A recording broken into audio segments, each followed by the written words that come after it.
जनेन्द्री का वेग न सहने के कारण हम परस्पर शरीरों के आकर्षण में भोग वासना में लिप्त हो गए। मन और जनेन्द्री संपूर्ण रूप से काम वासना से युक्त होने के कारण मलिन ये देह पिंड चाहे पुरुष शरीर हो चाहे स्त्री शरीर हो, कोई खास बात नहीं इसमें खास बात है भगवान की प्राप्ति कर लेना। खास बात है तुम्हारा चिंतन दिव्य हो जाना। खास बात है इस शरीर से सबकी सेवा बन जाए। माता पिता भाई बंधु परिवार समाज राष्ट्र धर्म भगवान सबकी सेवा बन जाए तो ये शरीर सार्थक हुआ। नहीं क्या मांस का पिंड है, रक्त संचरित नसनाड़ियां हड्डी त्वचा और इसमें जो डालो मलमूत्र बन गया। जितने द्वार हैं उनका सबको परिचय है ही है। कौन से सुख के लिए परस्पर शरीर में आकर्षण होता है? सच्चिदानंद सुख की लालसा वाला शारीरिक सुख के भोग में यदि अनेक जीवन व्यतीत करने के बाद ये भी जीवन व्यतीत कर दिया तो हाथ क्या लगेगा? इतना जीवन व्यतीत कर दिया क्या हाथ लगेगा? बहुत विवेक विचार की जरूरत है। धर्मयुक्त काम भगवान ने अपना स्वरूप बताया है सृष्टि संचालन के लिए। यदि विवाह पाणी ग्रहण संस्कार करके संतानोत्पत्ति के लिए विधान किया गया है तो वो धर्मयुक्त काम है। व्यभिचार वहां भी नहीं, धर्मयुक्त काम है। अन्यथा धर्म विरुद्ध यदि काम का सेवन किया जाए तो घोर पापाचरण बनने लगता है और मलिनता पे मलिनता होती चली जाती है। स्त्री रूपा मेद्य पिंडे मुहुः रमृत धिया। हमारी बुद्धि इतनी मलिन हो गई है कि मलमूत्र के द्वार को अमृत पान का स्वरूप समझते हैं। कितनी निकृष्ट बुद्धि इन शरीरों पे है क्या? ऊपर के द्वार देखो, आंख से कीचड़ निकले, नाक से कितनी खखार के थूको वमन करके देखो। नीचे के द्वार तो दुर्गंध युक्त मलमूत्र के ही है। किन भोगों में तुम अमृत पान करना चाहते हो? स्त्री रूपा में पिंडे मुहुः रमृत धिया नित्य लोलुभ्यमानम्। नित्य तुम लुभायमान हो रहे हो कि अगर ये शरीर भोगने को मिल जाए, ये शरीर मिल जाए तो हमारा जीवन धन्य हो जाए। नित्य लोलुभ्यमान है क्या? थोड़ा विवेक से विचार करके देखो। धर्मयुक्त संतानोत्पत्ति के लिए भगवान ने आदेश दिया। मनमुखी चाल चल करके मनोरंजन करने के लिए ये नहीं बना हुआ है। फंसते चले जाओ।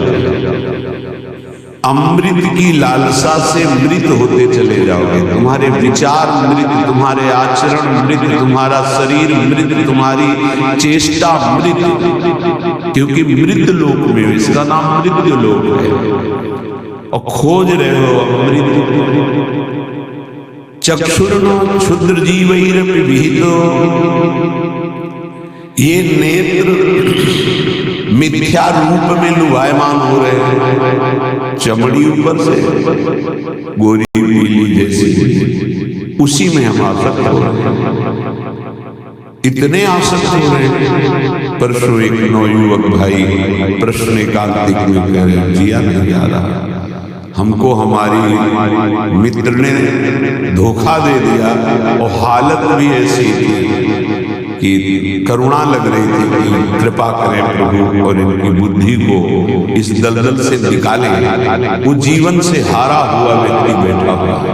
केवल एक बात में कि उसको उसके किसी मित्र ने तो स्त्री शरीर ने उसको धोखा दे के दूसरे से ब्याह कर लिया। धोखा दे के मतलब मन की गति है, इसमें धोखा और सही का क्षेत्र नहीं है। ये तो विचरण करता रहता है, आज ये इसका कोई बिरला इस गति को रोक दे, वही साधना परायण साधक कहा जाता है। पर ऐसा नहीं होता। जहां तुमसे बढ़कर कोई मिला तो वहां दृष्टि उसकी जम जाएगी, तुम्हें छोड़ देगा। संसार का खेल। तुम्हारा प्यार अगर सही ठिकाने पे पहुंच जाए तो सार्थक हो जाए। वो प्यार मूर्ति प्रेम की खिलौना दो खेलत है प्रेम की प्रिया, इनसे प्रेम हो जाए तो निहाल हो जाए। पर इनसे प्रेम करने के लिए कठिनता है। पहले सर्वत्र से राग हटावे तो इनसे प्रेम होता है, अन्यथा नहीं। सर्वत्र की ममता बटोर कर इनके चरणों में तब प्रेम होता है।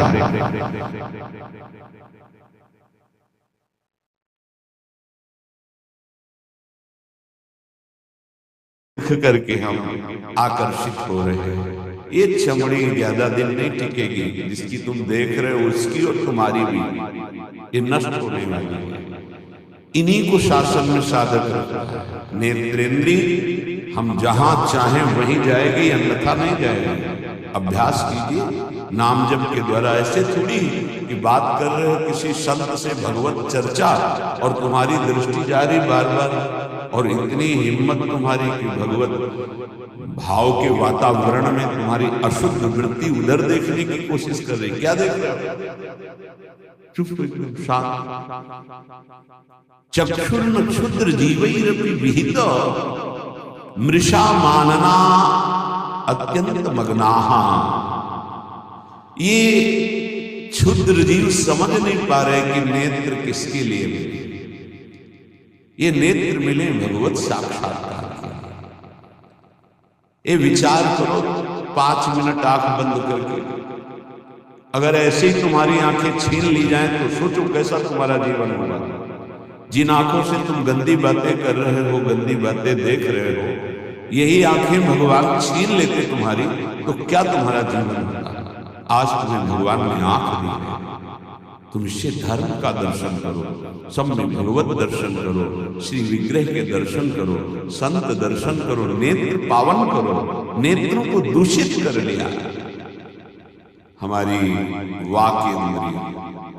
जब हम इससे चिदानंद नाम जप करते हैं, चिदानंद लीला का गायन करते हैं, तो वाणी भी चिदानंद हो जाती है। श्रवणेन्द्रिय, जब इससे हम नाम कीर्तन सुनते हैं, नाम जब सुनते हैं, भगवत लीला सुनते हैं, तो श्रवणेन्द्रिय चिदानंद हो जाती है। ऐसे समस्त इंद्रियां जब केवल आराध्य देव के प्रति समर्पित होकर क्रियान्वित होती हैं, तो उनमें ये सामर्थ्य आ जाती है कि उपासक की श्रवणेन्द्रिय निकुंज में प्रिया प्रीतम क्या बात कर रहे हैं सुनाई देने लगता है। निकुंज में प्रिया प्रीतम कैसी शोभा से विराजमान है ये दिखाई देने लगता है। आज कौन से सौरभ का लेप किया गया ये घ्राणेन्द्रिय से पता चलने लगता है। प्रिया प्रीतम की दिव्य लीला का इंद्रियां अनुभव करने लगती हैं, जो कि इंद्रिय मन से बिल्कुल अगोचर है। अगर उपासक इन इंद्रियों को थोड़ी भी स्वतंत्रता दे देगा, तो इनका स्वभाव है प्रकृति स्थान कर्षति। ये प्रकृति के वस्तु व्यक्ति स्थान के आकर्षण में फंस जाएंगे। फिर ये महासुख जिसकी हमारे हृदय में लालसा है, वो प्रकृति से पूर्ण होने वाली नहीं, वो परमात्मा से होने वाली है।